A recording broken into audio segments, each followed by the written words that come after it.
Hello, welcome back to the We Are City channel. Today we're going to be doing something a little bit different. It's going to be a tier list on the Manchester City squad this season. So the squad that we've been playing with all season. We're going to list these players. So we've got, what is the best and so on. So we've got different categories here. Elite is the top one, a player that is elite, an elite player for the club. A world-class player, a very good player, an average player, and then finally a player that is not good enough. So a player that not necessarily is not good enough, but someone who I believe needs to leave Manchester City. I think it's his time to go because he's just not good enough anymore. And I know that it's a bit of a harsh one to put not good enough. They're not really not good enough. I just feel like City need to replace them now. Their time is up at Manchester City. Let's say that. So we'll start with the players here. We've got, I think, 25 players around in the squad, haven't we? And maybe a bit less than that. They're all down here now, so I can pick from them. So we'll go with a few ones straight away. So world class. Riyad Mahrez is world class. Riyad Mahrez is absolutely world class and probably City's best player this season, I think. With the goals and assists he's got, probably City's best player this season. And I'll put in with there, I'll put in Ederson. I think Ederson is world class as well. World class goalkeeper, good with his feet. Yes, he makes some mistakes. You could put him there, very good.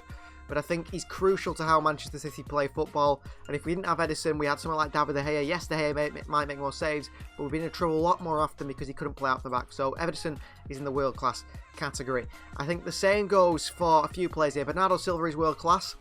I think Joao Cancelo is clearly world class. Probably one of the best fullbacks in the world, up there with Trent Alexander-Arnold. Bernardo Silva, one of the best midfielders in the world. They are world class players. I do genuinely believe they are world class. Now let's have a look at, I think one player out of everyone here is elite, and that is Kevin De Bruyne. I think he's the only player in the Manchester City squad that really is, Scott Carson as well. Don't forget Scott Carson, how silly of me. But I think Kevin De Bruyne is one of those only players that it is that sort of one of the best players in the world.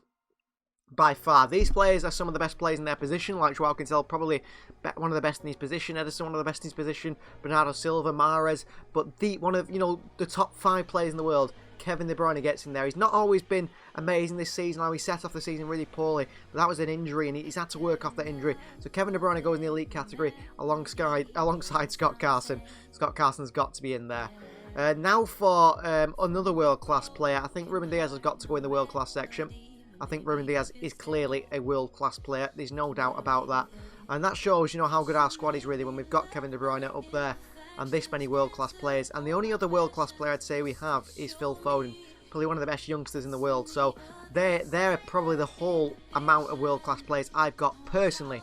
Now, you guys in the comments down below, always let us know the answers, what you think the answers are to these questions, I suppose. Because I think they are the only world-class players in Manchester City's team, and I think he's the only elite player in Manchester City's team. Now for very good. Who is very good at Manchester City? I think Kyle Walker is very good. I wouldn't put him in the world-class area just because I do think he lacks a lot going forward, and that's why I'd put him in the very good section. I don't think he's a key player to Manchester City. I think we could buy someone sort of similar to him, or we could handle without him, although he does make a lot of saves for us. He does save us a lot with his pacing behind, but he makes too many mistakes for me, and I have to put him in that very good section. And I put him in that very good section alongside John Stones, who I think he's a very, very good centre-back. I think Aymeric Laporte is a very, very good player as well. And I think those 3 defenders are very good, but I don't think they are the level of Cancelo and Ruben Dias, who are just, they have the wow factor about them. So does Ederson, so does Bernardo Silva, so does Mahrez and Phil Foden. I don't think these players have the wow factor about them.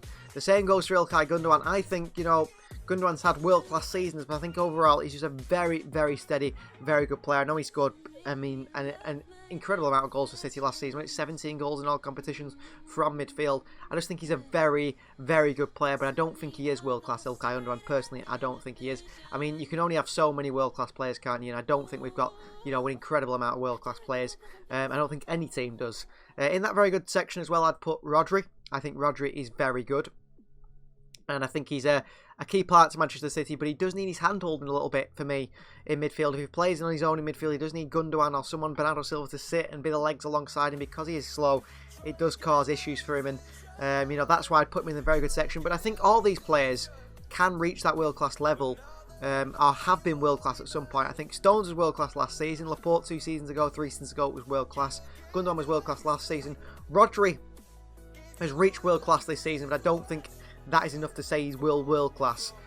And the same goes for Kyle Walker. Whereas, you know, Cancelo, I think over 2 seasons has reached that level. The same for Ruben Diaz. Same for Phil Foden, who's just incredible for his age. And I'd put Raheem Sterling in the very good as well. I do think Raheem Sterling needs to leave Manchester City. I do think he should join a different club. I think that would be better for his career. I really do, but I would put him in the very good section. I think he's a very good player. Now, I'd put, and he's lucky to get in there a little bit, but I think he's going to be world class. That is Jack Grealish. I think he's a very, very good player for Manchester City. He hasn't been, you know, he hasn't set the world alight maybe in his first season at the Etihad, but I do think next season, it's always the second season for Pep Guardiola players. His second season, he is going to be incredible, I believe, you know, Mara's level sort of players. Now for average, and I'm going to put in Nathan Ake in average. I think he's just okay. He's a bit hit and miss for me. I'm not his biggest fan, but he's very solid for the club and he does a good job, so I will put him in the average section. I think he's rightfully a 4th choice centre-back. The same goes for Zach Steffen. I think he's just an average goalkeeper. I think if he started every Premier League game, we'd see the flaws in his game. Luckily, he plays cup games against lower sides. We saw against, you know, Chelsea made a mistake. We've seen him get beat at his near post a few times in the FA Cup as well. And he's made a few mistakes for Manchester City. I think notably that game against Southampton as well, which was a combination of him and Laporte. But I'd put him in an average there. Zinchenko, I'd say, is average as well. I would say Zinchenko is average. He is just sort of a very solid left back. Cancelo is the starter there now. And Zinchenko is a very, very good backup and was so good in that Champions League campaign, getting to the final with you know, Walker, Diaz, Stones at the back there, you know, beating the likes of PSG. It's a shame he was at fault for the goal against Chelsea in the final. And then finally, the 2 players who I believe are not good enough for Manchester City anymore. One is, sadly, this man could be up here because he is a club legend, but at the moment it's Fernandinho. He's not good enough. His time is up, I believe, at Manchester City. He does need to leave at the end of the season. We do need to bring in another holding midfielder and say goodbye to him. His legs are gone. He just can't do the running anymore.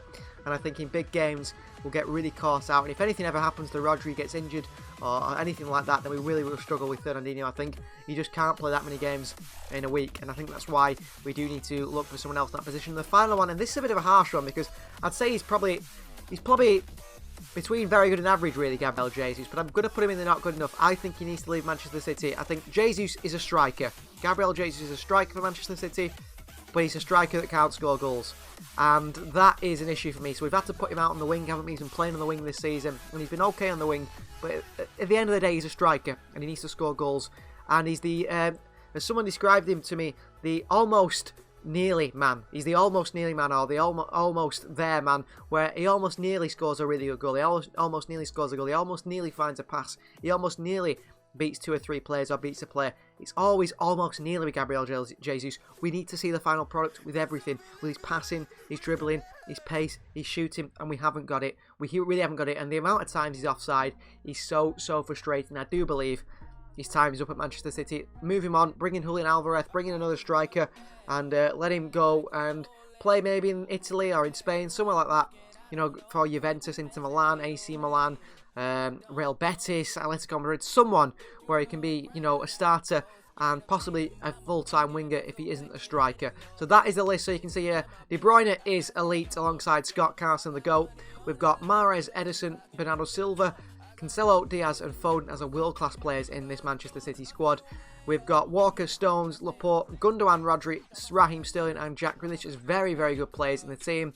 Average is Nathan Ake, Zach Steffen and Zinchenko. And not good enough for me to leave the club is Gabriel Jesus and Fernandinho. Let us know how you feel about that ranking. Was I a little bit harsh there? Was I, you know, overly nice in certain players? You let us know in the comments down below how you would rank these players. And as always, like the video if you haven't already, subscribe to the channel if you are new, and you can join our We Are City membership club to see all these videos early. We'll see you guys next time.